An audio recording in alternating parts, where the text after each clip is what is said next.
Hey folks, Drunk History is back on Comedy Central. Season 5 of the critically acclaimed award-winning series returns to Comedy Central to give you an accurate-ish portrayal of history. Drink your way through this season with stories about Deborah Sampson, a colonial woman who disguised herself as a man to fight in the Revolutionary War. Or see if you can solve the mysterious disappearance of notorious airplane hijacker D.B. Cooper. Learning is intoxicating. Catch Drunk History Tuesdays at 10, 9 Central on Comedy Central, followed by the new season of Another Period. Okay? All right. Let's do the show. Lock the gate!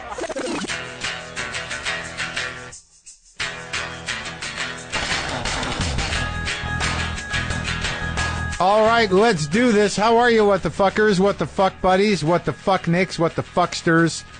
This is Marc Maron. This is WTF. This is my podcast. Welcome to it. I just realize sometimes when I do that, what the fuckers, what the fuck. You know, like, I mean, I've been doing that a long time, and there are moments where I'm like, wow, I just annoyed myself. But I keep doing it because it's a signature thing. I mean, if I started taking away all the little things that I do on a regular basis, what am I left with? If I take away all the tics and habits and recurring bits of business that I've been doing most of my life, or at least my public life, on this show, what have we got? You know what I mean? We don't want those things protect all of us from what's inside me. You got to have your tics and habits and idiosyncrasies and repetitions just so you don't fall apart.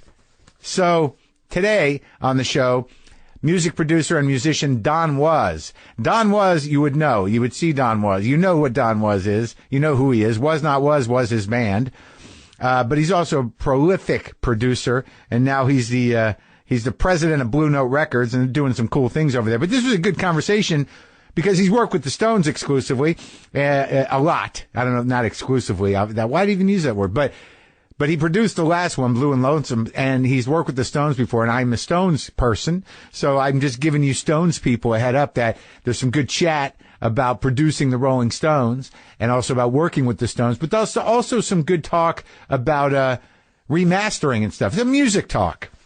But I was engaged, and I like it, and I like seeing him in my garage because he's always one of those guys, a bass player generally, and you kind of see him in backing bands here and there over the years. He's got these dreads and this little beard, and he usually wears sunglasses and a hat, and you're like, there's that guy, and I talked to that guy, and he's done a lot of stuff, and it was kind of a great talk. So that's happening. That's happening today, momentarily, all right? I do want to tell you about my experience at the SAG Awards, if you didn't. Well, I mean, you can only watch so much. But first, out of the gate here, some guy called me out here in an email, subject line, Radio Shack, question mark, question mark, question mark, question mark. Hi, Mark. Going to Radio Shack to acquire the parts to fix your cable will require a time machine. I could tell you how to build said time machine, but it will require a parts list from Radio Shack. Good luck. Love the show. I hope the transition to your new home goes smoothly from here on out. Sincerely, Bowser. Yeah, I did say I was going to Radio Shack on the last show. And not only did I say I was going to go, I went to where the Radio Shack was, knowing in my brain that all the Radio Shacks are gone, but seemingly some part of me unwilling to accept that all Radio Shacks are gone. You didn't go to Radio Shack much, and a lot of times what you bought there was relatively disposable because you'd buy too many of them because you're trying to fix something yourself or whatever. But it was a sort of a constant. But the Radio Shack is gone. And if you want to get that stuff day of, you know, it's hard. You can get it day after on Amazon, I guess. I guess everything happens quicker. But what happened to the journey?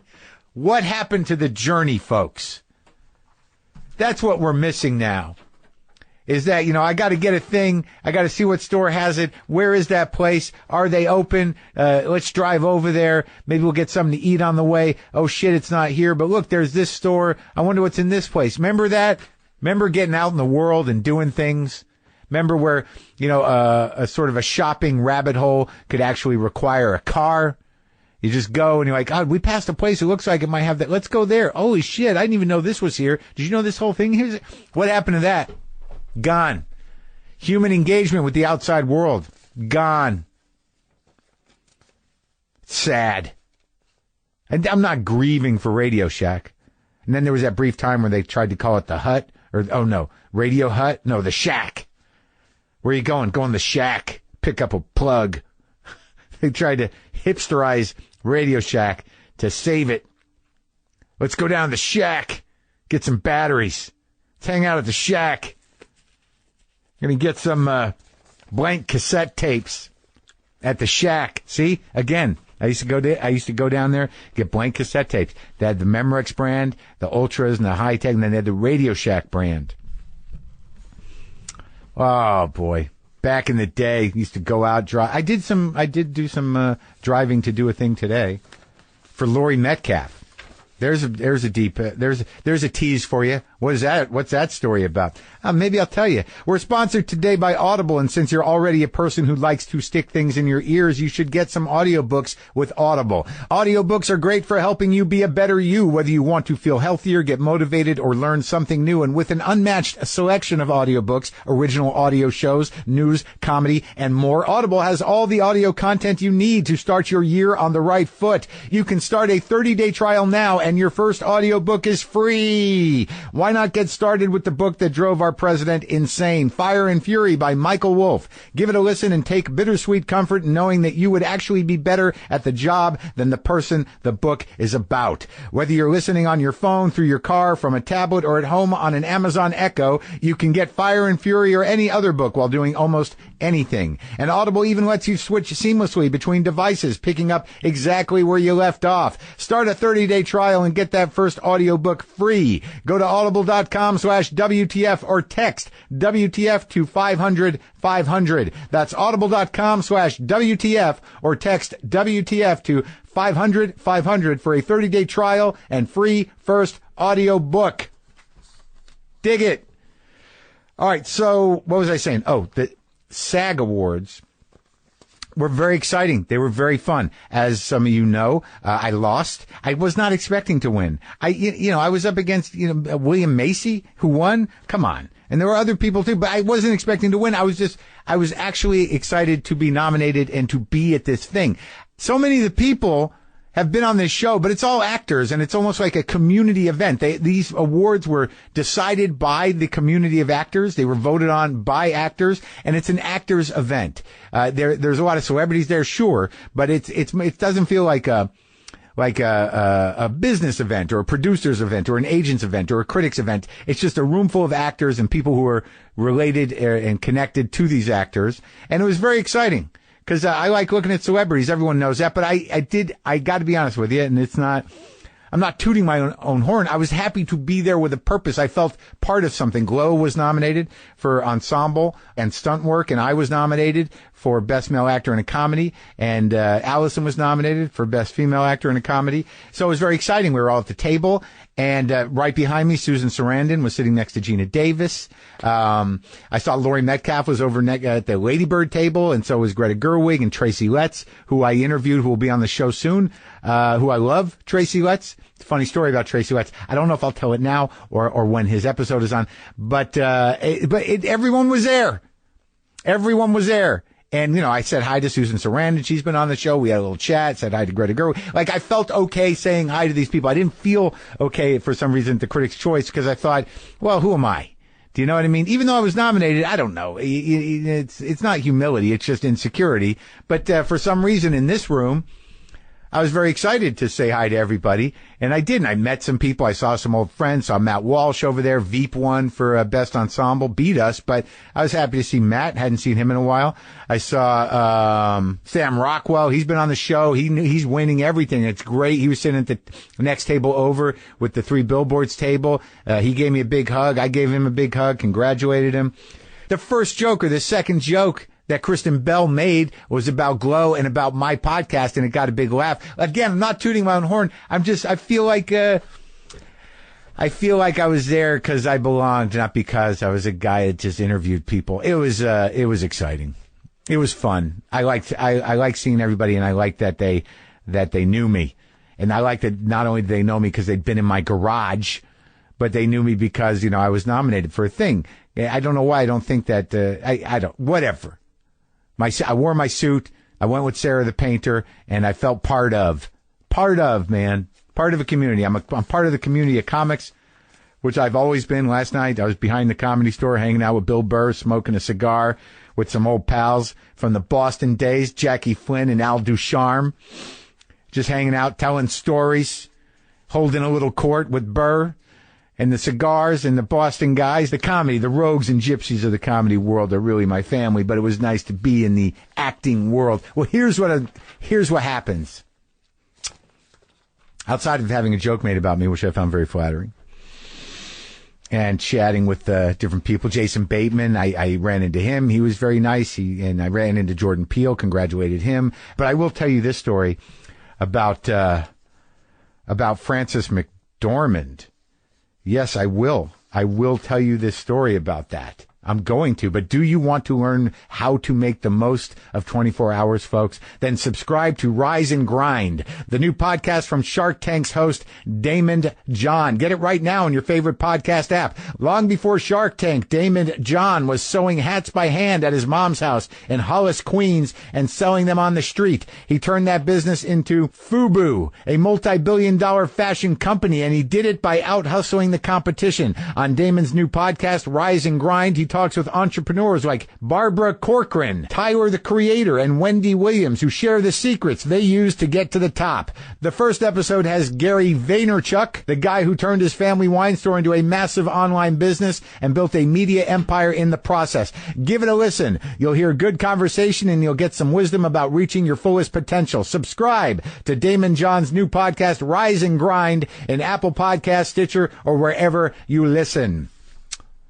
So we're all hanging out at my table, the Glow table. There's two tables, a table and a half of Glow, and people have to kind of move through the room. There's thin little in between tables. There's not a lot of room. And then like all of a sudden I'm standing up and I see Frances McDormand and a few people moving towards me. They need to get by me because I'm at the head of the table. They need to walk behind me, and I'm standing up. It's on a break or it's before the show starts, and she's coming right at me. And I'm a big fan, and I respect her a great deal. And I've always wanted to have her on the show. I was just going to step out of her way, and then I thought, like, just introduce yourself, man. So she's walking right towards me to get around me with all these people. And I said, hi, Frances, and she goes, I know who you are, Marc Maron. I know who you are. And I'm like, okay. She goes, you were great on Glow. You were great. I thought it was I don't usually watch things, but I started watching it and I watched it and you were great. I mean, everyone knows that guy. Everyone's known one of those guys. So like on some level, she liked Glow. She thought I was great in it as an actor. So I won. I won at the SAG Awards. I won. Frances McDormand made me a winner. I'd love to have her on the show. And Willem Dafoe actually, chatted with me this time. Like that. Remember I said at the Critics' Choice, I thought like maybe I didn't think he registered, but we had a nice chat on the red carpet, waiting to get pictures taken. I'm still a little bit of a who's this guy, but that's all right. You look, I'm way ahead. It's all gravy. I didn't anticipate any of this, and it was a good time. It was a really good time. I'll tell you. Oh, I want to tell you this. So Robert De Niro's there, right? After the SAG Awards, you go basically next door to another room where they have the party, and you kind of move in through this one door, and then there's separate areas. There's like booths and there's food and whatever. So I walk in with Sarah, and like Robert De Niro's just sitting on a couch there, talking to another guy. And I'm like, oh my God, this is Robert De Niro. And Sarah's like, you should go introduce yourself. I'm like, no, what am I going to, I'm not going to, what, I'm going to interrupt Robert De Niro to do what? What am I really, what am I going to, no, I'm not doing that. I'm not going to introduce myself to Robert De Niro or tell him he's, whatever. It didn't feel right. And then I walk about another 10 feet. I'm like, all right, okay, maybe I should go, introduce myself to Robert De Niro. I don't know what I'm going to say, but I figure maybe I'll go try. So I'm walking back toward Robert De Niro. He's sitting down at a little couch. It's a circular, it's around a pillar kind of thing. And there's a lot of people around, but everyone's moving, but he's just sort of there talking to another guy. And I'm walking towards Robert De Niro, and then I see a guy, maybe like 5 to 10 feet away, just standing there by himself. A dude just standing there, just, not talking to anybody, big guy. And he looks at me and I look at him, and he acknowledges me. So I walk over and he introduces himself as this guy, Chris Sullivan from, This Is Us. He said he was a fan of my work or whatever. And he's just standing there. And then I realize, I'm like, are you waiting to try to say hi to Robert De Niro? He's like, yeah, kinda. And I'm like, oh, I didn't realize there was a line. He's like, what are you going to do? He's like, well, I'm just going to wait for my window. Wait for my, And I'm like, I was going to do that too, but I think I'm going to keep moving because I don't really think we should. It was just such an awkward thing. I'm like, you go ahead and do it. I'll do it another time, maybe another event. You don't want to be a line of people trying to act nonchalant, 6 feet away from where Robert De Niro is talking to a friend of his. Just like, a growing mass of people, me, some other guy, another guy steps up. I was like, yeah, we're kind of waiting. Not even talking to each other, just kind of like acting like nothing's going on. So, needless to say, I did not meet Robert De Niro. I hope Chris did. So, maybe he'll let me know. So anyways, okay, let's get on with it. Remind me to tell the Tracy Letts story. How are you going to remind me? You're the listener. I'll tell it when he's on, because it was kind of funny. But it ties into something he said at the end of his conversation with me. Anyways, Laurie Metcalf left her hoodie here. Her Steppenwolf hoodie. So I had to go out into the world because she needed it. She went to New York to do a play, and they were going to do a photo shoot, and she needed it to do. They wanted her to wear a thing, and it's her favorite hoodie. So I went down to the post office, and I overnighted Laurie Metcalf her hoodie. I got out in the world. You people think that I'm a mid-level celebrity. I don't have people running around doing things like that, and I like to do it. I'm just supportive of getting out in the world to do mundane errands, buy things, whatever. Oh, you're probably going like, why didn't you use the stamps? Why didn't you use the stamps for the overnight? Don't call me out on the stamps.com. I need to be there tomorrow. So Lori could have her hoodie. Anyway, Don Was. I enjoyed this conversation. It's a music conversation. As I said, you may know him from the guy with the hat and the dreadlocks and the beard and the sunglasses. He was in Was Not Was. He's a big music producer. He's a bass player, and now he's the president of Blue Note Records. And they've just launched this Blue Note Review, Volume 1, Peace, Love, and Fishing. It's a box set subscription series, and it's limited to a production of 1,500 sets. You can get it at BlueNoteReview.com. So Volume 1 just came out. I think they're going to come out twice a year. I got it. It's a beautiful box. It's got a reissue of a Blue Note record. It's got a new record of live performances. This one had different ones. It's got some other stuff in it, some pictures, a scarf. Anyway, we'll talk about it. This is me and Don Was.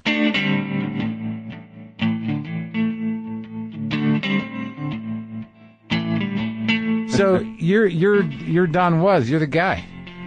I'm a guy, yeah. But you're the guy I've been seeing like there in the background for my whole life. Who's that guy on bass? What's that guy doing? The Zelig of rock and roll. Here's that guy. There's that guy again. And then people mention you. Oh yeah, Don was on that one. Oh, that guy. You're like always there. You're a presence. Where'd you grow up? I'm from Detroit. Really? Yeah. What's the real name? Fagenson. Fagenson. Yeah, it's too close to Donald Fagen. What kind of name is Fagenson? It's an Ellis Island name. Sure, yeah, like they all are. But what's the background? My grandfather came over from Russia. Family legacy. Yeah. Which I don't think is true, by the way. But yeah. The legacy is that they said, what's your name? He said, Vergussen. Vergussen? Yiddish for forgotten. Oh, wow. Because he was pretty sure the Tsar was going to come over here and take him back. Oh. So he was just saying, like, just let it be nothing. Yeah. But I don't think that's true. The name exists in Russia. I've come from Russian Jews. Yeah? Yeah. From where?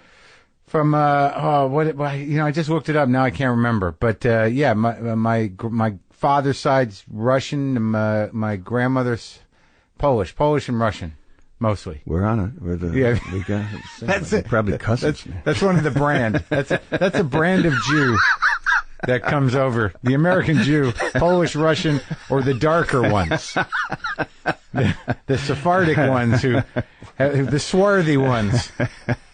But yeah, man. So Detroit. So how the whole family comes from Detroit? Your grandfather moved to Detroit? My grandfather moved to Detroit. All my grandparents moved, and my mom and dad. Really? Because I don't think I've met a full clan of or heard about a full clan of Detroit Jews. Yeah, no, they're like fuck New York. Yeah, no, I think you got to be my age. I'm 65. I grew up in the 50s and 60s. Yeah, right.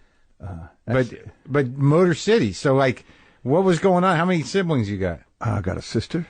Yeah. She's the, what is her gig? She's the official statistician of the United States of America. Oh, really? She still got a job? Yeah. It's not a government job. Is it a government job? It is a government job. Uh-huh. I better not talk about it. I want to get it axed. Well, yeah, right. We got a president that only likes numbers a certain way. Yeah, yep. In his favor. Yep. But so what was it like in Detroit in the because I just saw the movie Detroit and it was not good. Yeah, I mean, the movie was good, but it seemed horrible. Like a war zone in the 60s. Well, that week, yeah. Yeah. You know, but, I mean, it wasn't a great place to be a person of color, but, right. What is? Yeah, I mean? right. Your show with Benny Maupin was great, and Benny talked a lot about growing up in Detroit. He's about 12 years older than me. Yeah. So, take out Yusuf Lateef and put in MC5 and the Stooges. And right. You got the era I come from. Oh, yeah. The Stooges played at my high school. Yeah. The other side of town. It was your high school? Yeah. That famous high school? Did they do it a lot? Because I know there's one where there's pictures of Yeah, that's not that one. I went Oh. to Oak Park High School. Yeah. But they played a sock hop or something. Come on. Are you making it up? I don't think so. Were you there? That's kind of there, yeah.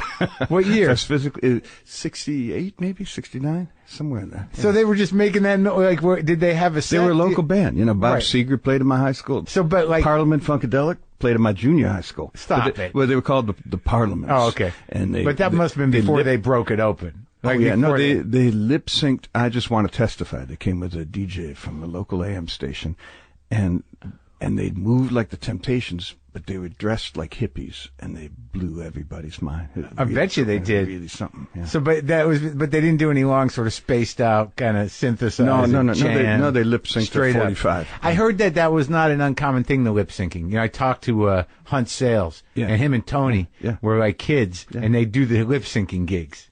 You had to. There were no PAs. You couldn't set up a band. You'd go with the DJ. Yeah. It was a kind of an early form of payola. Uh-huh. A DJ would get a gig at a sock hop. Right. Maybe get $150 for showing up and emceeing. And all the kids loved the DJ. The kids loved the DJ. Yeah, right. But the bands played free. Yeah. And he'd play the record. Right. No PA needed, really. No PA necessary. I can't believe the Stooges. That must have been something at that time. They're badass, man. They were, right? Yeah. I mean, like, what were they doing? Like, were they doing covers? I mean, no, they're doing the, they were doing the thing? The first album. Yeah. Did people look just like, well, what the fuck? What the fuck is happening? Or were they already accustomed to? It was the Detroit thing, man. There was a whole, Stooges and the Five were like it. A really pivotal experience for me was one night. We went down to Joel Landy's print shop, where he printed up the Fifth Estate, which was the local underground paper. The guy I went to high school with, and the MC5 were there, or members of the MC5. Yeah. I know Wayne was there, jamming with members of Pharaoh Saunders' band. Wow, yeah. Now I know I didn't even have half my wits about me that night, but I do know that I never heard anything like that before. Yeah. Or really after, Sure, It required those individuals under those circumstances. Right. The one-time thing. It was a one-time thing, but it was a first. And that really stayed with me. Make something that no one's ever heard before. That's a really good thing to do. Yeah, if you can do it. Right? If you can do it. Sure. Well, it's not easy, but but is selling it a part of that equation, or that doesn't matter? Well, I don't know. I believe that if you do original, soulful stuff that comes from an honest place, that's your best business plan. Sure, and people will dig it. Someone will. Yeah. But like the more I talk about it, or just thinking about it right now with you, it seems that that Detroit was equally as important in American music on some levels as New Orleans. In a way. Yeah, I know my friends from New Orleans will take umbrage at this, but I'm 100% with you. Deeper history in New Orleans, right? But Detroit, deeper history, but Detroit to modern music, to rock and roll. After World War II, people came from not just all over the country, but all over the world to work in the auto factories. Make those cars. And they brought their cultures with them. And that was the beauty of growing up when they actually made cars in Detroit. Yeah, right. Was that you heard every kind of music, and when people would come together and combine the music, you'd get incredible stuff. Sure, so man. I was really fortunate to grow up in that time Yes, period. it was a huge industry. Huge, man. Yeah, no, it was amazing. making the cars for the world. For the world, Motor City. Yeah, and then I guess some of that. I mean, I don't know if that's more of a metaphoric or poetic idea that some of that, like kind of like that groove of making machinery, like assembly lines. I don't think that really made its way into the music necessarily. Here's what I think made its way into the music is that everybody was from Detroit in that period of time came from a situation where their fate was inextricably tied to the auto business. So, for example, family? My parents were both teachers, right? Yeah. But if auto sales were down, they'd lay off workers. Workers would move away to another city to find new work. Yeah. And so there'd be fewer kids in school, so they'd lay off teachers, they'd lay off barbers, they'd lay off waitresses. So everybody was in the same boat, and there was really no point in putting on any airs, because everyone knew the story. Right. So no one was renting Mercedes. I never saw a Rolls Royce till I got out here. There's maybe one limo in Detroit when I was, and it's probably like parked at the airport or something. You never saw that stuff because there was really no point in pretending you were something else. That's the beauty of it. So you get a really honest population. Yeah. And the music and the art and the culture of Detroit reflects that. It's basic and it's raw and it's for real. Yeah. John Lee Hooker to me is the epitome of Detroit music. When did you start playing? In the late 50s, when I was in like 6 or 7. Always bass? No, I was piano and guitar. Yeah. And then like a lot of guys my age. I was born in 1952. We were 12 when the Beatles were on Ed Sullivan. Right. Yeah, I hear about this, that moment. That's it, And at 12, you would, you looked at it and you thought, wow, I could use that edge with chicks, right? That's what everybody says. Like I got a little help would go a long way. Yeah. And at 12, you're just dumb enough to think that you can actually pull it off. If you were a little older, maybe you'd have said, well, I'd like to do that, but maybe I should get that law degree to fall back on. And if you were 8, it didn't register. Right. So a lot of musicians my age, an inordinate number of people born my year, and I really attribute it to that. So we started forming rock and roll bands. To the Beatles on Sullivan. You're like, that's our window. Absolutely. We just got to wear the same clothes and play okay, and we can get girls. Yeah, well, it seemed that way. It's a little more complicated. But it kind of works. So what was the first band? First band was called the Saturns, and we won a local TV talent show. Originals, covers, what? We'd had some originals. They weren't very good. I think we covered. We did "Let's Twist Again" by Chubby Checker and not the twist. Let's twist again, like we did last summer. Like we did last summer. Sure. Yeah. And people are already twisting. People were twisting, and we won. We just want to make sure they keep them twisting.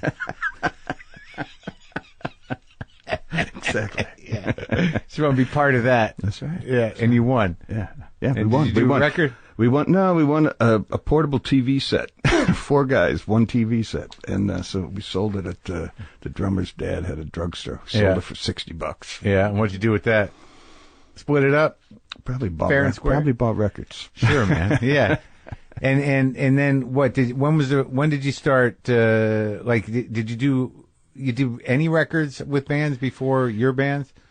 Before no, Was Not Was, way back? No, it was hard. You had to earn your way into a studio. Yeah. Oh, really? Well, you didn't have. Couldn't just pay. No one had back you? Garage Band on their laptop. Sure. So you had to have some money. Yeah. And you had to have get a backer, have a hit, have a song. Someone wanted to move. Well, you had to earn it. You had to earn the slot. And so I was just playing a lot. Ultimately, took a class in engineering where they taught everything wrong, but it got me in the studio. Oh, really? Wait, how old were you?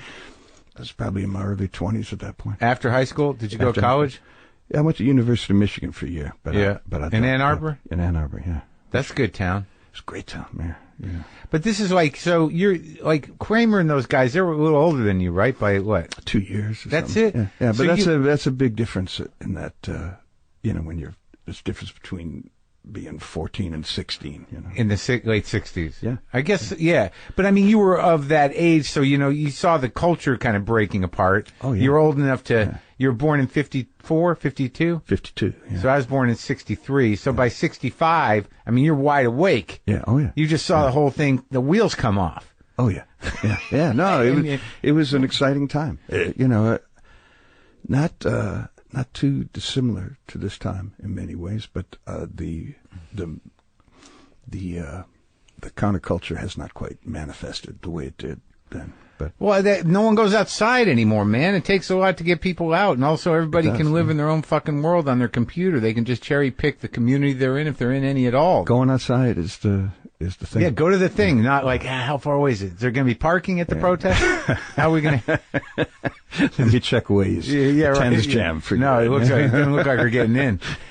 But did you go? Were you part of that? Did you go to those MC5 shows? Yeah, I went to MC5 shows. I went to anti-war riots. Because like Sinclair was sort of out there, and he was doing John Sinclair. Yeah, he was my hero, man.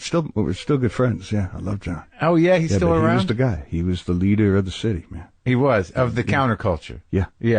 And like so you were hanging out with that at his place. I was on the young side. I couldn't move in. Right. To the comment with the MC5 guy. You know, it probably saved you. The fact that you couldn't move in probably saved you a life of drug addiction and horror. Yeah. Maybe you made it out of that I one. dabbled anyway. Yeah. But yeah, You seem all right. was a good thing. Yeah. You seem clear-eyed. You come out of it all right. Yeah, you did all right. Yeah. You don't look too beat up. So you take this engineering class. Yeah. And what happens? How do you get Conned my way into a job at a studio and just started recording. in Detroit? Yeah. What studio? Who are you? Well, it was a guy named Jack Tan had a little place called Mastermind Studios, $10 an hour, on top of an abandoned, it was the Westinghouse building. Yeah. And we had these cardboard boxes and on the walls, and it was funky, but it was making records. Yeah. Yeah. And who were you making records of? Oh man, just anybody who come through. You know, some jazz. Yeah. The first session I did was for a jazz saxophone player named Sam Sanders. Someone just put it out, by the way. Oh, really? In the UK, someone licensed it, and it was the first session I ever did. And were you just an engineer? I was just engineering it. Yeah. Someone put it out because of you, or because everyone's putting out all. There seems to be a tremendous global race on who can find the weirdest, most esoteric records to put on 180-gram vinyl, or re-release of something. That's exactly what this is. Oh yeah, it's like I found one.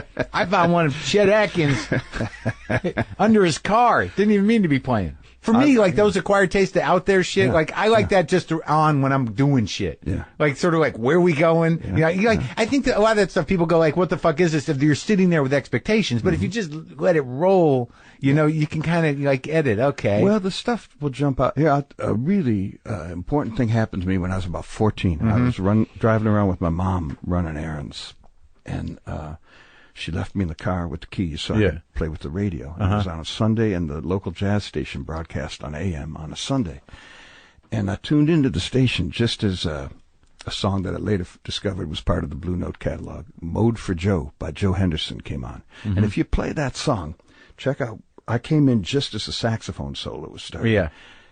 And it wasn't about notes, it wasn't about techniques. Yeah. He was like howling with anguish. Yeah. Through the horn. Yeah. And he was speaking to me. I was 14, man. I was stunned to hear this. And just listen to the solo. Angry Mode for sax. Joe. Yeah, it was anguished. Yeah. He was in pain. You know? And then the drummer, Joe Chambers, kicks in about 20 seconds. And, and the thing starts to swing like crazy. And he falls into the groove. And the message that came through to me as a 14-year-old was, Don, you got to groove in the face of adversity. And it really struck me. Like, what kind of music is this? I went out and I bought an portable FM radio. Just to listen to the jazz station? Just to listen to WCHD, yeah. And, I soon found that a lot of the music that was speaking to me was coming out of what was then a very obscure little label called Blue Note Records. Back then, and my buddies and I, we'd ride buses across town just to hold the albums. You know, we couldn't afford them; they were $4. You know, but you could, you could read the liner notes and see that you check the names because it was like a repertory company of musicians. So that was your first. You're a jazz guy at heart. I mean, because I don't really differentiate. I mean, Bob Dylan was super important to me. Stones was super important to me. Right. But yeah, no, the jazz really spoke to me from the time I was a young teenager. But it's interesting because that form, you're kind of a popular music guy, really, production wise, right? As a producer, yeah. Yeah. Because like there's a certain level of chops, and I don't know, how much jazz you play. Not that much anymore, but I that's how it came up. I played bebop in Detroit until I was in my 30s. Just really? Playing bars. Did you play stand-up bass? Yeah, stand-up and electric. Yeah. Really? Yeah. So you evolved. So you go to engineering school, but you're still playing. Oh yeah. That's how I lived. Yeah. When did you pick up the bass? I picked up the bass when I was in high school because there were a couple of keyboard players who were better than me and a couple of guitar players who were better than me, and there were no bass players. So it was just a practical decision at the time, Although Paul McCartney was a pretty cool bass player. He was, and right? I could relate to what he was playing. Yeah. Ron Carter was a mystery. Paul McCartney, I was like, this is genius, and I can play these things. I can kind of do that. Yeah, you can figure this out. Yeah. I don't know where that other guy's going. And that takes some work. All right, so that was your thing. You're playing behind who? Do you any? The main person I worked with was like a hard bop piano player, a woman by the name of Lenore Paxton. I played with her for 10 years, and we just did bars in Detroit, and mostly a club called Bob and Rob's Lounge out in Clawson, Michigan. And I probably learned more about music from her than anybody for the rest of my life. Did she record? Not really. Really? Not really. Yeah, no. But 10 years you were with her. Yeah, maybe longer even. On and off. Was her, and a drummer and horns? No horns. No horns. It was a trio, and the owner of Bob and Rob's was a singer who had this kind of Dick Hames. He was good. Yeah, he was really good. Too good to be like owning just a bar in Detroit. And he'd get up and sing with us. It was great, man. It was a great period of time. We'd do 4 or 5 sets a night. I wouldn't know any of the songs. I'd have to. She'd start, and she'd help me a little bit with her left hand, pointing out what the chords were. Yeah. And then one time through, I better remember it because she was taking off, and it was great, man. It was great for building my ears and my chops, and for exploring things, and also the whole scene, man. Playing in bars is so much fun. I just walk around and you just talk to the wildest people and hang out with them, and it was really cool. So you're doing that. You're playing with her. You're playing with other things. Yeah, doing all kinds of stuff. I played with a great local folk musician named Ted Lucas. One time we had the strangest booking we ever had was we had a multiracial folk band that somehow got booked to open for Black Sabbath at the Toledo Sports Arena. What year? Early 70s. And we didn't make it through the first song. We were pelted with bottles, and the drummer was bleeding, and we stopped. Oh, my God. But I met Ozzy there. So that was after, like, the second Sabbath record, something like that? Maybe the first or second? Well, they were on a U.S. tour, but it's pretty early on. But they were big enough to sell out the Toledo Sports Arena. Yeah. So it must have been after that. Like, they were probably a couple records in. Yeah, it could have just as easily been 74. How was it? What was it like watching them at that point? Oh, he's great, man. Yeah, that's a great band. Yeah, it is a great band. And Ozzy ended up singing on a Was Not Was record. He did? He sings. I'll tell you a story, man. We had a song that none of our singers could sing. And so Michael Zilka, who ran Z Records, said, "There's this wonderful girl from Detroit. You should use her. She's going to be a very big star." Yeah. And it was Madonna, right? Right. Before she put out her first record. So we recorded her. We spent a couple days doing it, and she was great, man. Yeah. I loved her. She was really sweet, and she worked real hard, but it didn't sound like Was Not Was. Right. And I said, "Michael, we can't put this out." He said, "You're making a huge mistake. She's going to be very big." I said, "No, man, she's a disco singer." Is this the first record you're talking? This is, it was Born to Laugh at Tornadoes. Okay. Yeah. A song called Shake Your Head. Okay. Yeah, it's on the second album, The Geffen. Yeah. And so we took her off, and then it was like, well, what are we going to do now? So my attorney also represented Ozzy. Uh-huh. And he said, well, call Ozzy. And Ozzy did it. Now, years later, we had Ozzy and Madonna on parallel tracks. And so we redid it as a duet with Ozzy and Madonna. And to her credit, Madonna nixed it. And Kim Basinger came in and sang it. And it was outside of the United States, it was our biggest hit single ever. Which one? It's called Shake Your Head, duet with Kim Basinger and Ozzy Osbourne. And Kim was so sweet, man. She flew to London and she did a video with us. And Kim Basinger's not known for that kind of thing. Well, she can sing, man. She's a wonderful person, man. I don't think people have a clue as to how I just know her as an actress. I don't know if she was a singer. Yeah, good singer. Yeah. All right. Yeah. So, but that record, it seems like you had Mitch Ryder on there too. Yeah, and Kramer was on there. Wayne's on it. Yeah, Marshall Crenshaw's on it. Doug Feiger from the Knack. Wow. Are they a Detroit band? Yeah. Well, Doug was. I was in a band with him when I was 12. Really? Yeah. Yeah. No, he's a good friend. Yeah. I was in high school when that shit hit. Yeah. My Sharona. Yeah.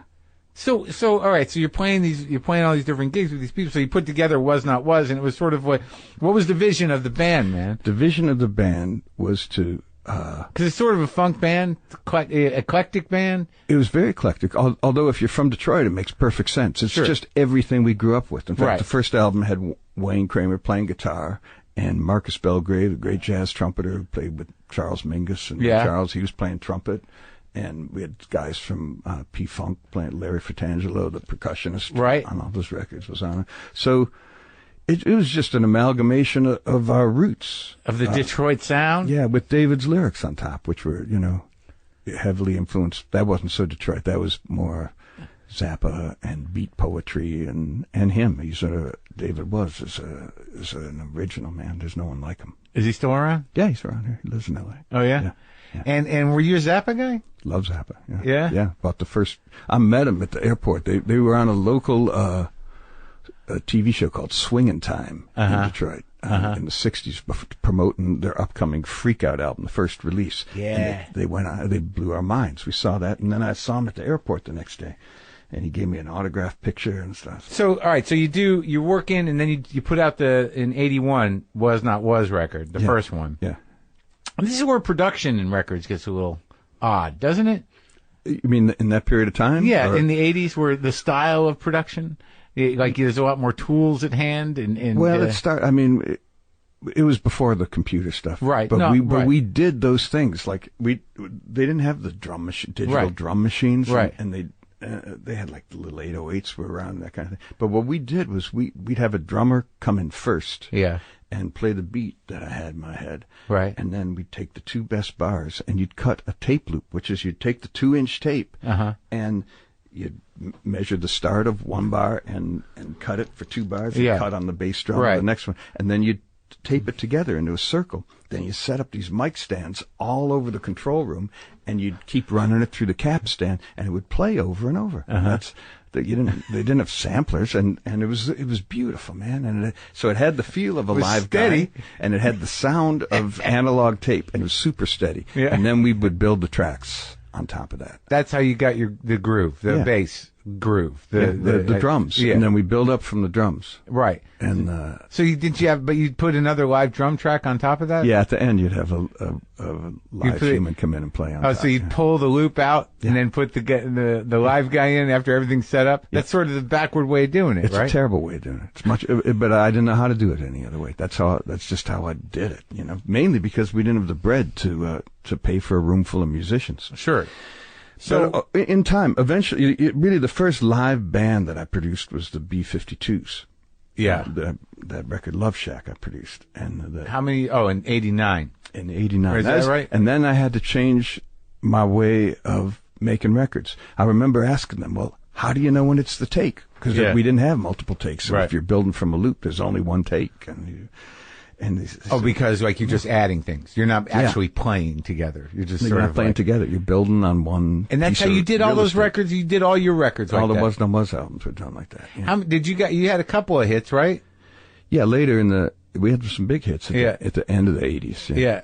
What was the big hit? Big hit is a song called "Walk the Dinosaur" and one called "Spy in the House of Love." Right. And we had a few other ones over in Europe. We were bigger in Europe. Right, so that was that was exciting. It's really exciting. It was fun. And you toured? Yeah, we toured for years. Yeah. Yeah, and you just put out didn't you guys get together again? In 2008, which has now been like almost 10 years. Isn't that Feels wild? Like yesterday. Yeah. We did one more album, which I actually think was our best record, and we toured then. And I still get together with the guys and we play. We do a show in Detroit every year.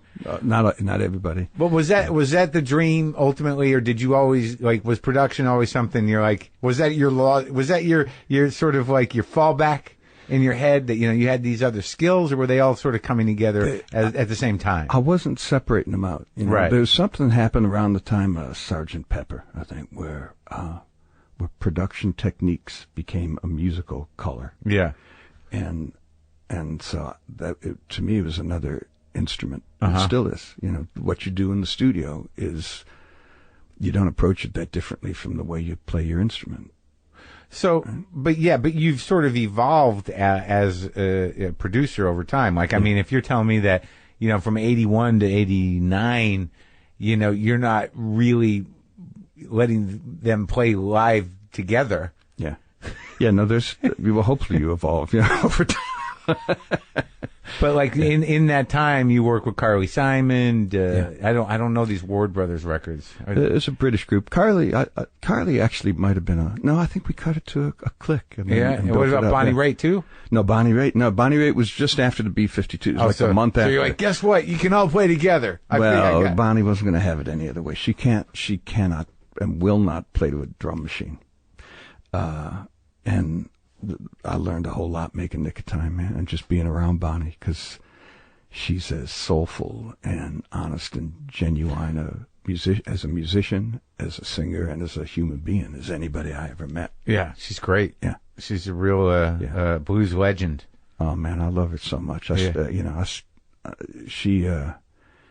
get so moved when I hear her sing. Sometimes I can't play her records because I get too emotional, and I loved her long before I knew her.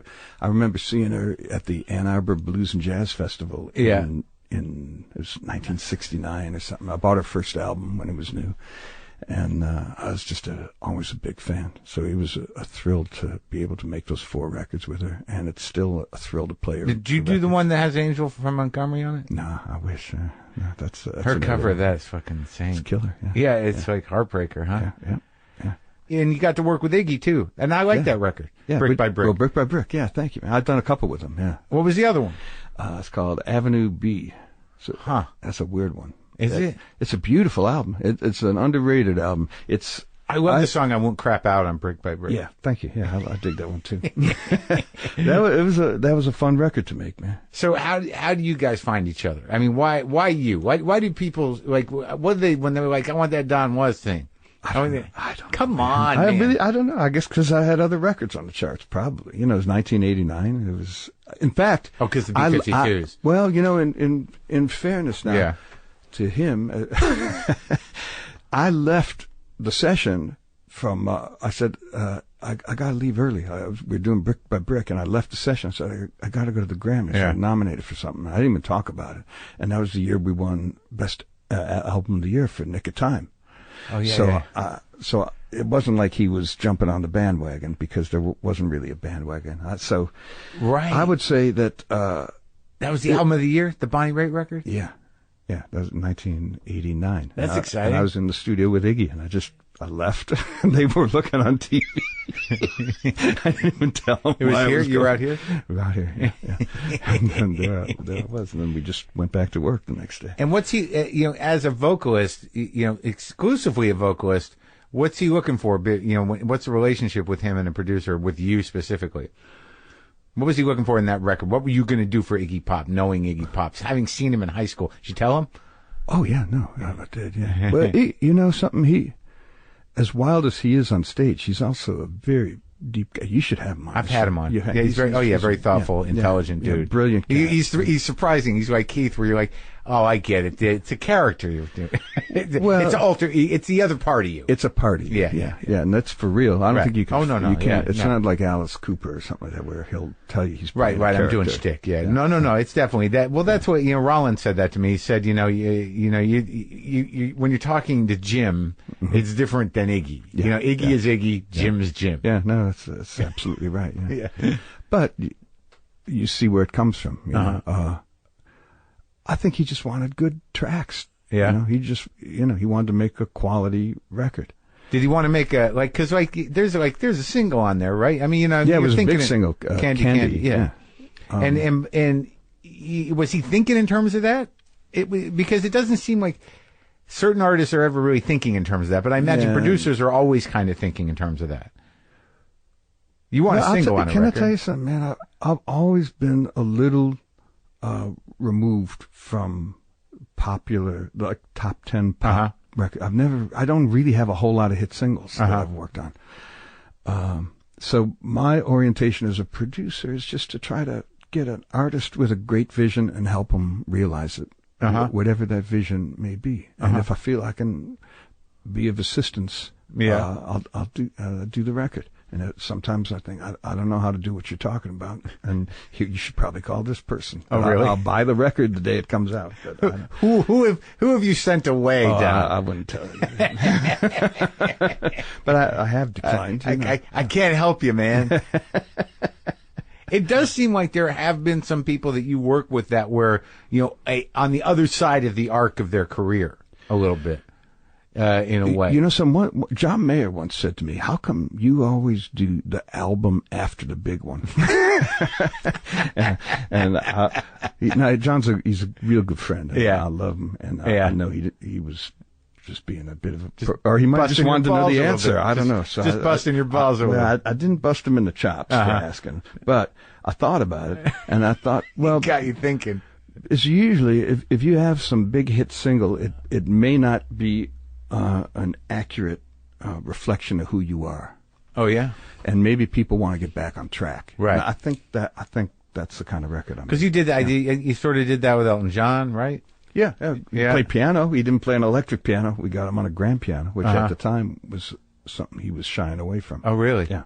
And you did the Dylan record. What was that like? Well, Bob's my hero. I believe we were woefully unprepared to produce that record. Under the Red Sky? Under the Red Sky, yeah. I don't know if I know the record specific. I don't know if I have the record. It's not hailed as one of his masterpieces. Yeah. But there's a few of those. It's not your fault.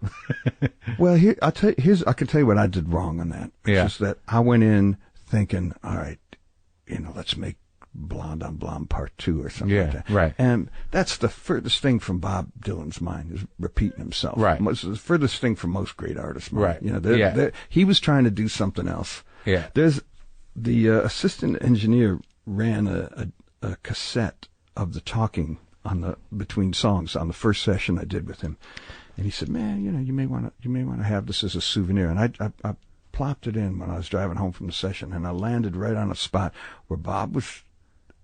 He was telling me something he wanted to do, and I was telling him why it wouldn't work before we tried it. Yeah. I waited all my life to work with this guy, man, my hero. Yeah. And I didn't even chase up his idea. And I pulled over. I wanted to throw up. I was so sick. Oh, no. But it was a good lesson. But, yeah. And what you can hear in Under the Red Sky is the beginnings of what he later went on to do, which was this kind of rootsy American music, I think, based in sort blues of the weird, the sort of ghost troubadour time traveler of Americana music. That's actually a really good description, man. And I think he would like that description. But he was headed that way, and I was probably not helping him get there. And I learned a lot from that. You guys are friends or no? Yeah, still friends. Yeah. But like friends, or like when you see him, he says hi? We just did something fairly recently that I can't talk about. But, oh yeah? How's he doing? He's great, man. And I love his music so much. I watch all his shows. I follow his tours on YouTube. There's always someone with a phone, taping it. And I think he's a great singer. Yeah. You have to really listen. You got to forget about the original versions of the songs. Yeah. But if you really listen to what he's doing, he's inhabiting every word of those songs and approaching them with a beginner's mind, a fresh mind every night, and they ring true. He's a deep guy, man. He's really a great singer. No, I agree with you. I think that like there are periods where he was doing something up there that was either out of spite or exhaustion. But I always think it's funny that, for years people be like, I don't know what song this is. I don't know what he's saying. He'd do a whole tour like that. Right? I don't know what's going on. And then he released a record of like crooning. Like, completely clear, perfect, audible vocals. And to me, that's sort of like, I wasn't feeling it. Fuck you, in a way. I love the Sinatra records. Yeah. I think he's really found first of all, it's really hard to tackle those songs and you can't follow Frank's footsteps in or you're doomed, right? Yeah. So he's found a totally original way to inhabit those songs and be himself. Right. It's brilliant, man. Well, I think like it's a very interesting, because I have to assume that, he doesn't need to tour other than for his own, emotional and creative needs. He tours because that's what he does, man. Right. You play. Right. Musicians play. Right. And I think that, his commitment to it at this point in his life and the way he, is approaching it, which is sort of like a performance piece, every year, that this particular manifestation of Dylan is sort of, it's very interesting and it's very sort of timeless. I think he's great. Yeah, man. I mean, I saw him. He did that Desert Storm concert. Yeah. I love that show. But Yeah. I love this tour that he's on right now. I think he's delivering 100% every night. I think so. Yeah. Yeah. I agree with you. But like, obviously we can't go through everybody, but you got to work with Seeger on a record that I don't know. The Fire Inside. But you're just playing bass? Or you No, I produced it, yeah. And I play bass too. Yeah. Yeah. Do you play bass on a lot of these? If asked, I never offer, You did another with the B-52s, Glenn Frey, Detroit. Rest His Soul. Mm-hmm.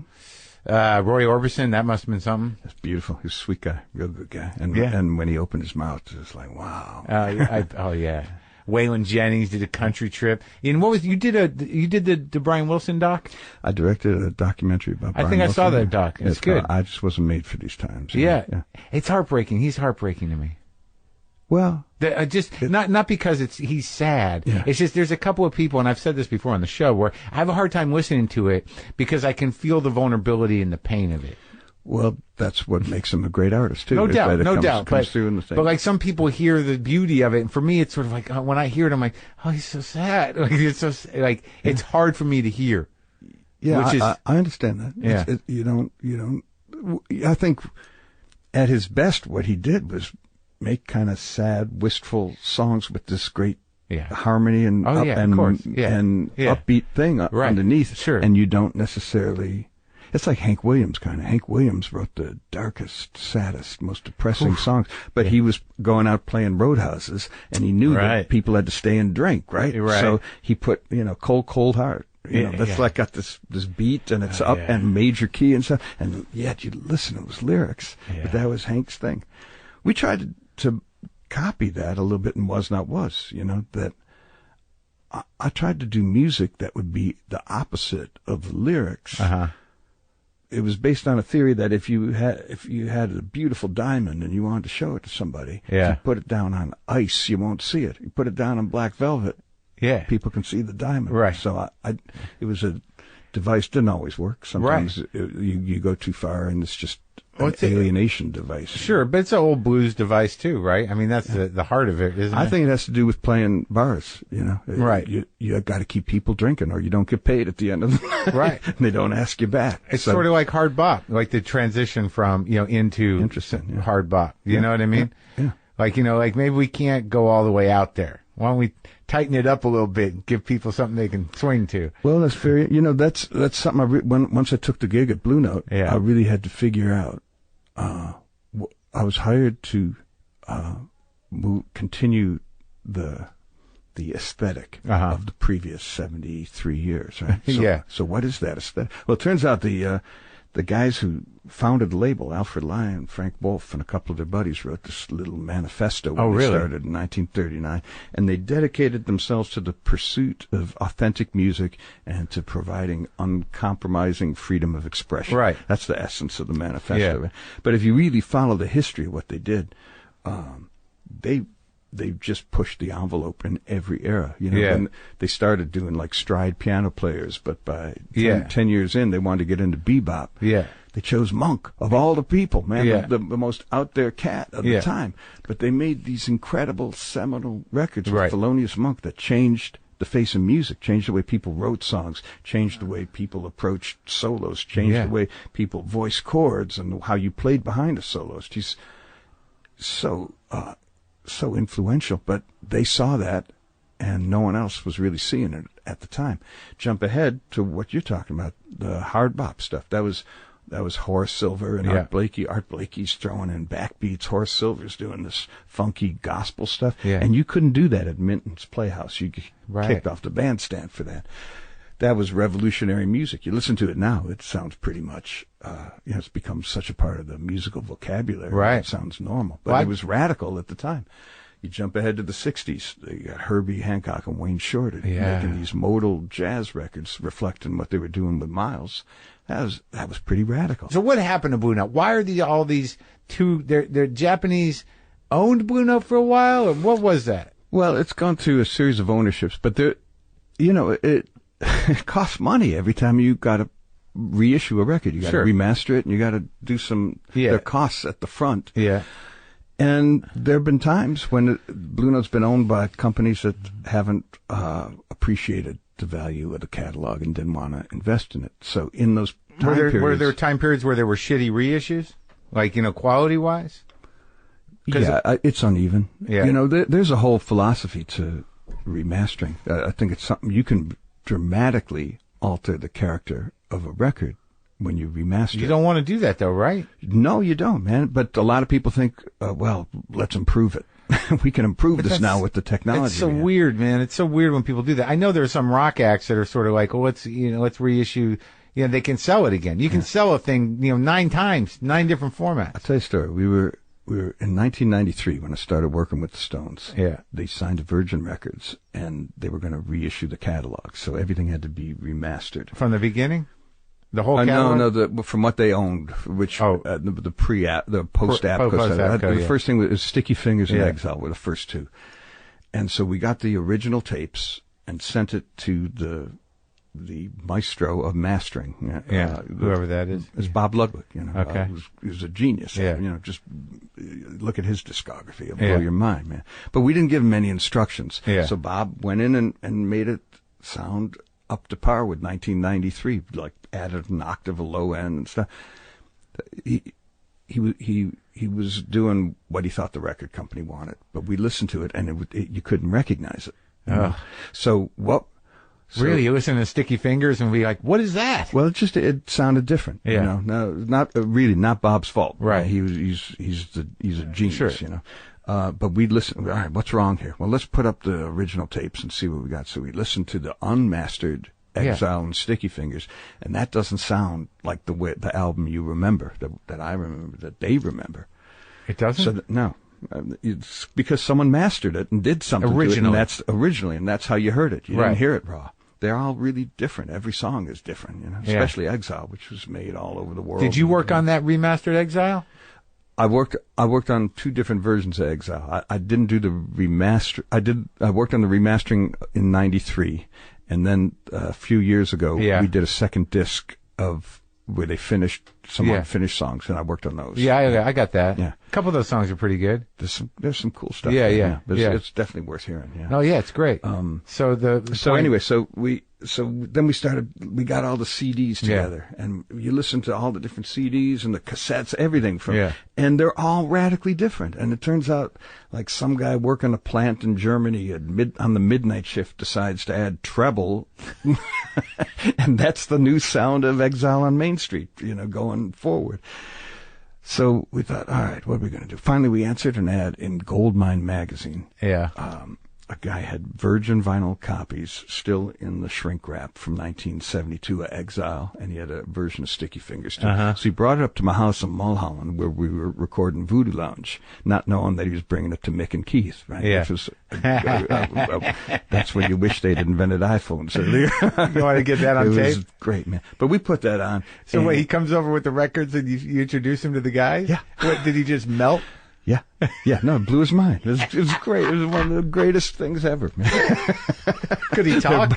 They're buying their own record from him. Could he talk? Could he even function? Yeah, he was cool. Yeah. And he could function enough to know not to charge them for it, but to ask them to sign a dozen albums. Right. So everyone made out like bandits on the deal. So what'd you do with those records? Well, you put it on and there's Exile. So we sent that to Ludwig and we said that this is what it's supposed to sound like, and he got it. And the remasters from '93 sound great because they adhere to the aesthetics of the original artistic impulse. So he didn't rip it from the wax. He just got this. He could hear it. He understood what it was. Yeah. Oh wow! But you have to have some frame of reference, and even the Stones didn't have a frame of reference. Sure, it had been so long. So I wouldn't expect him to with Exile or either of those records.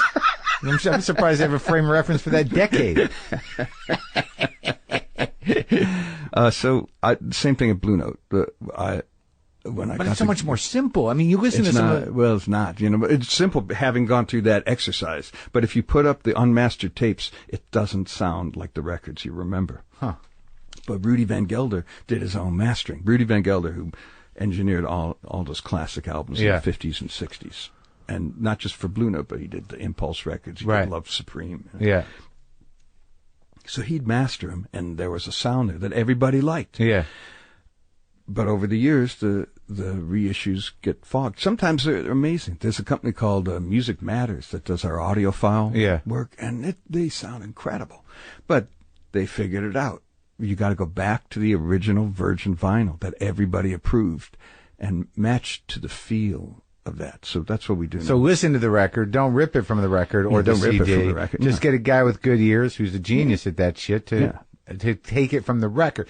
Because, there's certain things you listen to. Like, I don't think it's a Blue Note record. I don't know who did the Giant Steps record. Giant Steps, the Coltrane? That's on Atlantic, yeah. So, I got the new one, the vinyl on that. It was a 10-inch, 45 speed, 180 gram thing. Right. And it sounds like it's in the fucking room. It's so clean. Yeah. There's no mess on it at all. Yeah. And it just feels like it's just a balance thing. Bring that up, level it out, and that's it. Isn't that how a lot of that jazz was recorded? Well, the Blue Note stuff that's considered to be classic was they cut it live to 2-track. Right. They mixed it as they were recording. Yeah. So you don't have the option of bringing up. It's great. Yeah. It's crazy. Yeah. Yeah. So now you just don't mess with it, man. That's really the thing: is don't impose yourself on the scene, man. So what is the vision that you have for Blue Note? What is that thing I got in the mail that I listened to? Oh, the Blue Note review. Yes. Well, the overall vision for Blue Note. It's a nice box. It's there's pictures in it. There's paper. There's a reissue of an old record. Then there's a new record that's recorded live. There's some. There's a scarf in there, I think. Yeah, John Barbados designed a Blue Note scarf. We got a magazine. The idea was, how we were talking about the liner notes for the Frank Zappa record, right? And just my experience driving around Detroit on a bus, trying to hold the albums, to restore that kind of experience of holding something and connecting with the artist. Nice box. Whenever I get something like that, I'm like, should I even play it? Heck yeah, you should play it. There's actually the centerpiece of it is an anthology of new tracks from artists on the roster that aren't available anywhere else. They don't stream. The live tracks, right? A couple are live, but they're whatever. Yeah. But they're new and they've never come out. And in some cases were created specifically for the box. We're on box 2 now. We're making it, and that's all stuff recorded specifically to a theme for the box. What's the theme? The theme is the theme of the album Second for box 2 is it's about Tony Williams, the album. And Tony Williams, great drummer, played with Miles Davis in the 60s and really totally revolutionized the approach to drums. He made some great albums for Blue Note between late 80s and early 90s, right up until the time he passed away, really. 6 albums that are kind of really underrated classics, so we're trying to shine a light on those. So the drummers on the roster are reimagining those songs, so these are all new tracks cut to a theme. What reissue are you putting in there? It's going to be a Bobby Hutcherson record. So that's nice. So this is going to be a twice-a-year thing you do. Twice a year, yeah. And then it's by subscription. And, right. We're just trying to do cool new stuff. That's all. Just something. One of the things I felt taking the gig was that because look, I stream music every day. Sure. I love it. Yeah. But I miss that connection from the liner notes and from the package. So how can we get back to that and maybe go past it? And so we're just trying to. Well, I'm in a vinyl hole. I'm doing. I got a lot of records, and I got good equipment to listen to them on, and I like it. Yeah. And so you're on top of the newer Blue Note reissues too. You oversee all that stuff. Yeah, we got an 80th anniversary coming up in 2019, and we got some really cool. And because there's a lot of audiophiles around now who are into the vinyl, they're getting it. Vinyl's got an amazing sound, really distinctive. It's a kind of distortion, really. It's not pure, and that's what's good about it. Yeah. It's got some on it,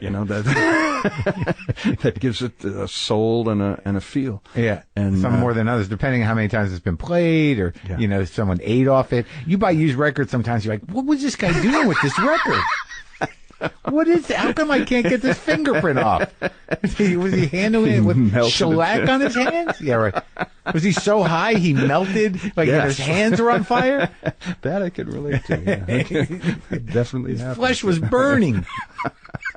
It's crazy.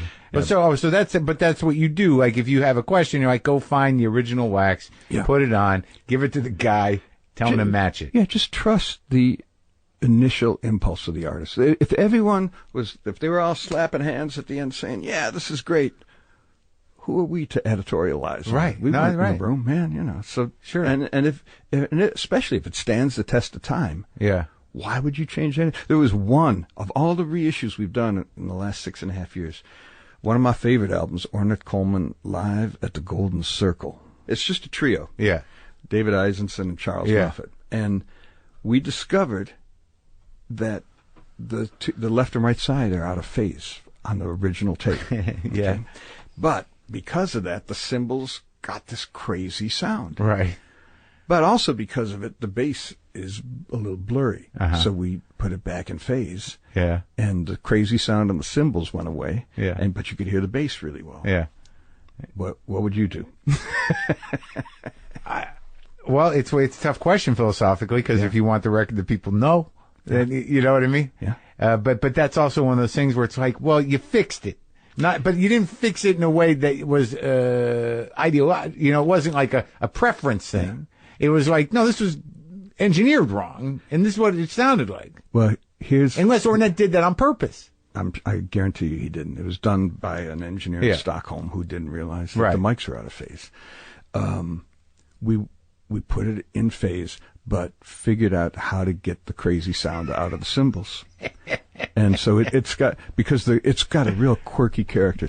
So it took weeks. Okay? It really took weeks, and a lot of people involved. Meticulous. But we got the quirkiness back in, but got it in phase, and that's the one time we editorialized. Oh, now I got to get that record. Yes, you can't lose with that record. It's new. You got a new reissue of it. Yeah, a few years back. Well, we got to talk about the Stones before we go. Sure. Do some Stones talk, because I talked to Keith, and it was a very fanboy interview. It was goofy. Yeah. I got him laughing. Yeah. He had a good time. Yeah. But you did what? This Blue and Lonesome was the fifth Stones record you did? Yeah, I've done some live ones too. The fifth studio album. They all have these enormous personalities. Yeah. And they're all really different, and they pull in different directions. Uh-huh. And if you listen to any one track, you go, I don't know. Yeah. But when you put it together, you realize that it's this perfect blend. Really quirky, but really perfect. And they're still like that. Oh, they're great, man. I've played with them a number of times. Yeah. And you really understand it when you get inside of it, because forget all the hypes and everything. It's a really jocular, loose, fun musical conversation that's going on. Yeah. It's so much fun to play bass in the Rolling Stones. and they're great listeners. They're like jazz musicians. Yeah. They never play it the same way twice. Someone does something, they hear it. You could tell just by talking to Keith. He's fast. Yeah. He's quick. He's fast. He's sharp. He's really smart. Yeah. Charlie will do some little thing on the hi-hat. Keith will react to it. It'll impact how Mick sings. Ronnie will play something back. It's the interplay is so brilliant in this band. They're really on top of it that much in it. They're so in it. Yeah, and they still are. I saw them in Stockholm, in October. Yeah. On this No Filter tour. They were awesome. They're not playing backtracks on there. They're playing live, all live. Oh, they can't. Yeah. We did, I went with them to the Super Bowl. Yeah. And they were the first, maybe the only band to play completely live on this. So you have 7 minutes from the end of the second quarter to get the entire stage set up on the field and everyone to be balanced and tuned in. Yeah. And they didn't have Ronnie's guitar for like the first 30 seconds. Okay. And it was like, oh my, and I was sitting in, actually, you know what my gig was? Yeah. My gig at the Super Bowl was that the ABC or whoever, I think it was ABC, the censors didn't like 2 lines in the song. You make a dead man come and start me up. And am I still your rooster baby, or am I just one of your cocks on Rough Justice? And I had to hit the button, the mute button on Vic's microphone on cocks and come. Yeah. And if I missed it, it was like a $5 million fine they had to pay. It was a thrill. Yeah. You got it? I got it. So but this last, I was completely blown away by the most recent record, by Blue and Lonesome. Yeah, thank you. Yeah. Because, people like me had been talking. I talked to Keith about it when I talked to him. I go, why don't you guys do a blues record? Yeah. And they're like, I talked to Mick, So when that happened and, and I got it and I was like, oh my God, they did it. I felt like, I just felt like I was cheering in my car, like that it worked because that's what they come from. That record could have been their first album. Yeah. Do you know what I mean? In terms of the song list. Yeah. Right? Absolutely. And I was so impressed that, not only the production, but just how they got into those songs. And because the problem with the blues, if there is a problem, is that, any idiot can play it. And God bless the idiots, and I hope they're having a good time. But to own it, especially covers, is no easy trick. No. So, for them to own that, they own that whole record. Yeah. Because they're the fucking Rolling Stones. It was one of those things where it's like, of course. Yeah. Right? Yeah. It was an accident. If we'd have said, let's do a blues record, it never would have happened. Yeah. We were getting used to a new studio. We're at British Grove Studios at Mark Knopfler's place in London, which is a great studio, but we'd never been in there before. So just getting used to headphones, it was a little awkward. So Keith, and I know he had it in the back of his mind anyway, the way to get everyone focused was he was holding on to Blue and Lonesome. The song. Yeah. Yeah. And he said, let's do Blue and Lonesome. Yeah. So they played it, and it was magnificent. And thankfully, Chris Sharma, the engineer, hit record. And we went in and listened to it. And, it was undeniable, right? So I said, well, let's do another one. And sure. And at the end of the first day, we'd done 5 blues songs. Now, no one said, hey, do another 5. We got a blues album. Right. But we came back the next day and did more, but no one talked about it. It's a little like a guy pitching a no-hitter. Yeah. No one talks about it in the dugout. You jinx it. Right. No one mentioned blues album. Right. And at the end of 2.5 days, we had the whole record in the can, and still no one said, "Great, let's put out a blues album." All playing live. All live. There's not a single overdub. The thing is, they were all in the same room. Yeah. And a lot of the drum sound comes from the vocal mic, for example. Oh, so if he punched a line, you'd lose the drums. So you couldn't fix anything. So that's exactly as it happened. That's amazing. And Mick is like, there's because of that, the sad thing that happened with that woman he used to date. There's a lot of fucking recent blues in that guy. Yeah. And, he played the hell out of it, the harmonica, and he sang the shit out of some of those songs. He's great on that record. It's unbelievable. Yeah. No, there's something else, they're really, they're giants who walk the earth. I'm not being hyperbolic. When I saw them live, and I hadn't seen them live since '81 in San Diego, and they did, in the encore, they did Midnight Ramble, or maybe it was the last song, and to know that song is just 5 guys. When you listen, because the original is its own thing, it's a studio thing, but the live version on Get Your Yayas Out is pretty astounding. But then just to hear them do it, just basic fucking rock, and it's just so big. there. I mean, one time, I don't know what I think it was in the 90s. Yelling at you. They're No. great. Well, I appreciate your enthusiasm, and I share it, you know.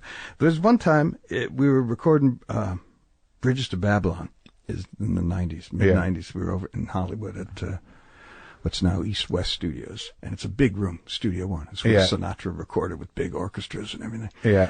And Mick and Keith and Charlie were alone in the room. Everyone else was on dinner break. Yeah. And I walked in to tell them something.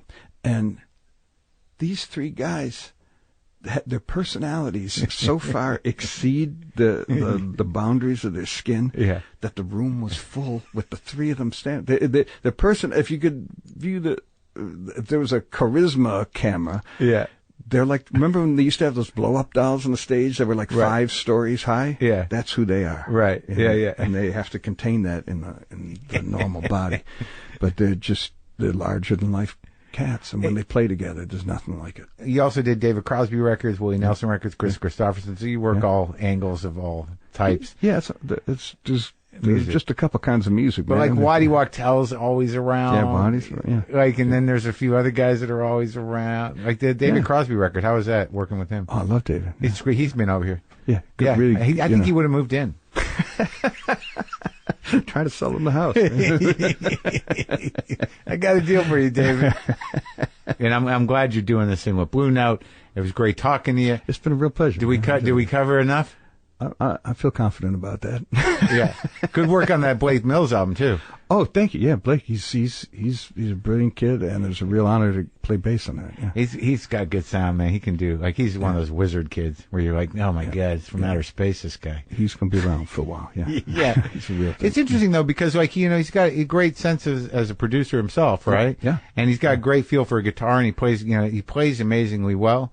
You know, but like he seems to really be excelling as a producer. He's got a real sense of color. Yeah. You know, he paints an impressionistic canvas. You know, like it's really hard to do because so much has been done already. Right. And there's so many electronic ways of getting to sounds that to come up with something fresh. Yeah. That's not just sound for the sake of sound, but is actually contributing emotionally to the record, and he's great at that. He's an analog cat. He likes that. He likes the old toys. Yeah. Like I talked to Neil Young. I like, you know, Neil Young literally gets on stage with a rig for an amp rig where he doesn't know if it's going to make it through the show, and that drives him. He's No, there's a whole lot to be said for that. There's just something about old gear in general. Certainly, if you're talking about real instruments, I just got Carlene Carter gave me a 1967 Fender Jazz that belonged to her dad, Carl Smith, and it's been sitting around since like pristine new, but the wood has aged since 1967, and there's nothing like old wood. You cannot manufacture what that does to the sound, even on an electric instrument. So this is just the greatest bass I've ever played. Wow, man! And I've been using it on everything. I always played Precisions for years, and I said, well, I play Precisions. It's a jazz bass. I left it sitting for. She gave it to me a few years back. This year I pulled it out, and we're inseparable now. Yeah, it's just the old stuff sounds better. I know. I tend to buy new stuff like that thing. That's the only one I got over here, but that's like an '86. It's not even that old, but that's old now. Well, yeah, no, it's kind of old now. It's got its own patina now. Yeah. I years ago, the guys in the Fender Custom Shop came up to my house when we were doing the Stones. We did Voodoo Lounge, and they made a guitar for Keith. And the guy is Jay Black worked there, and he's really good with. Oh, is this the one that he made exactly off that old blonde telly that Keith? No, that was later. This was just, he made him a guitar, made him a Strat. But it was all new looking. And Keith said, it's great, but I'm never going to play this thing.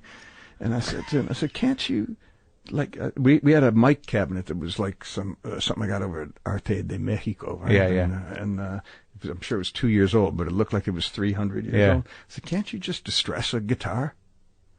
And the guy came back a couple years later. He said, you gave me the idea for the Fender Relic series, so here is Relic #1. And he made me a precision bass with all 1963 parts on it. And it's really good bass. Yeah. And it says Relic 1 on it, and that was 1993. So now it's older, and now it's getting its own patina. And so it's not only a Relic, manufactured relic, but it's actually got some grease on it. Yeah, I have not bought a really old thing. These amps are. That's an original Champ there. That's like it's beautiful. 58. 57. Are you playing through the Bell and Howell? That's his Blake's guy. Yeah, Blake's guy. Yeah. That's his. He lives around the corner. Austin. Oh yeah. Right, what's his name? I don't know the guy's name, but they're really good. I have one. Blake gave me one. Yeah. That's gonna bother me. I don't want to get him. Yeah. Yeah, give the guy short. Is it Austin? Austin Hooks. Yeah. Right. Yes, Austin Hooks. Yeah, he lives around the corner, and this is the first one. This is the prototype. I don't know if he knows I still have it. Like he said, because he fucking fixed that old Champ for me, or that old Deluxe. And that's a 65 Champ. It's beautiful. Yeah. Yeah. But he said, he wanted me to play through one of these. So this is like the one his dad made the cabinet, and he gave it to me. He said, "Just keep it so I don't sell it." So I just had it. It's been years now. Now he's going to know where it is. You can have it back. So I don't quite understand it. I don't understand how to work it. It seems complicated to me. So. You mean like? Well, I mean, you plug inside, and then there's two holes, and I don't know what one knob means or what. I play it sometimes. Just mess with it. All right. Yeah. I don't do enough messing because every time I mess with something, I'm like, someone knows how to do this. Yeah. And I don't know. No, but that's all the cool stuff came from having no one around who knew how to do it, and it really is. I listened to Motown records, right? And I knew those guys. I got to play with a lot of those guys when I lived in Detroit, and they were jazz musicians who were trying to imitate New York R&B records, and they got it wrong. Yeah. And they came up with something at least as good and as enduring. Yeah. But it was because there was no one around to tell them how to do it. All right. Well, that's inspiring to me. Okay. I'm not going to be daunted. I'm gonna go fearless into just playing in my garage by myself. All right, Don. Good talking to you. A pleasure, man.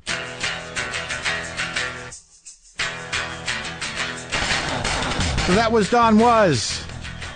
Pretty interesting stuff about the Stones, right? Do you want me? How's everybody? Okay? Is everybody okay?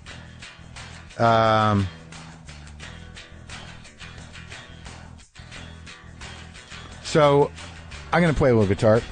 You all right? Everybody all right? I'm just gonna do some wah-wah and get out. All right? So the guy can smear cement on my house. Okay.